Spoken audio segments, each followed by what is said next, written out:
Cette vidéo explique la logique et le processus de validation des données sur la plateforme SFM. Le renseignement du SFM requiert des données de sources variées, y compris des ministères, agences ou départements du gouvernement, ainsi que d'autres parties prenantes, selon les pays. Ces institutions peuvent être ajoutées au SFM comme contributeurs afin de saisir des données pour tous ou certains. Objectifs et indicateurs précis. Après avoir saisi les données nécessaires, les contributeurs doivent cliquer sur le bouton « Soumettre l'indicateur » afin de transmettre les données pour validation.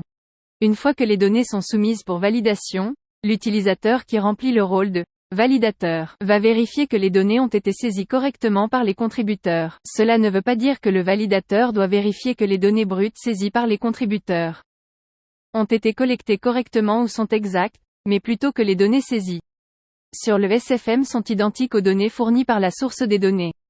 Le validateur peut aussi s'assurer qu'aucune erreur fréquente n'a été commise, par exemple, qu'un nombre entier a bien été saisi pour le nombre de morts et non pas un nombre à décimale.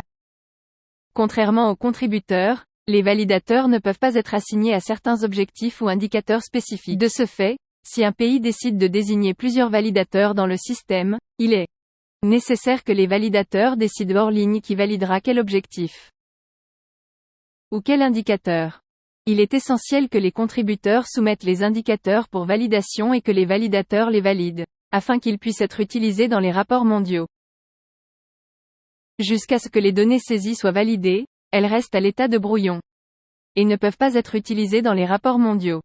Il est aussi important de noter que les données saisies sur la plateforme peuvent être modifiées à tout moment, avant et après leur validation.